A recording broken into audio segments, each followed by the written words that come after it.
Some of you may have seen this short, but here's the step-by-step on how to make a monogram zipper pouch. I used the Monogram software in my SewNet to make a cute art deco design. Then I lay out my placemat, fold it in half, fold that back. Here's the accordion from the side so you can see it. Fold it in half, and we're gonna mark where that is. I'm using a metal hoop this time, trying something different. Forgot to add stabilizer, put the whole thing back on again. And then I'm taking a picture of that hoop. Now the Husqvarnas will put the picture of what's in your hoop on the background so that you can perfectly position your design exactly where you want it, in this case over the X. Now I decided to go with an applique this time, so it stitches the outline, you put your fabric down, stitches another outline, cut the whole thing out with applique scissors. I love Duck Bell applique scissors. And there it goes, doing the satin stitch and my custom made monogram design. That's gonna go right in the middle there. Love the Art Deco look.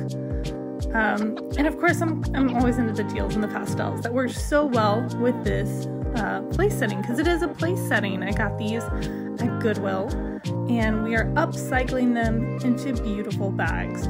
Trim away, and here comes the zipper. Right sides together, switch out that zipper foot, and then we're just gonna sew right down the side, the short side of the bag. You're going to need a zipper that's a little longer than the shortest side of your placemat. So.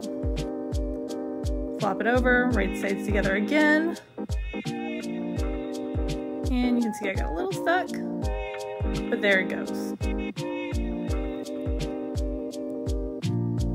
I'm getting used to these clips, guys. I used to be a straight pin all the way kind of girl, but I'm into it now. Notice that I lifted the presser foot up so I could scoot the zipper portion past and get a nice smooth straight line. That's why I did that.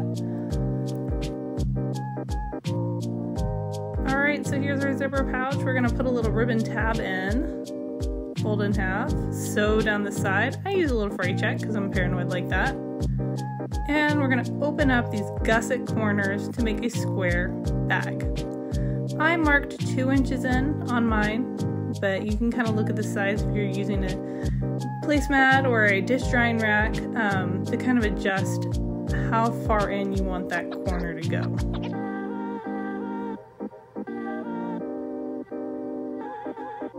I love chalk. I also like the friction markers that they have now at Walmart. They're regular pins. They're not a sewing notion, but they disappear when you hit them with an iron. So they're amazing. Now to do the corners, there's a couple different things you can do. You can start with a stitch over seam. It makes a nice little clean line. But as we all know, I'm obsessed with sergers. Did have to open the seam to make it a little easier for the serger to go over.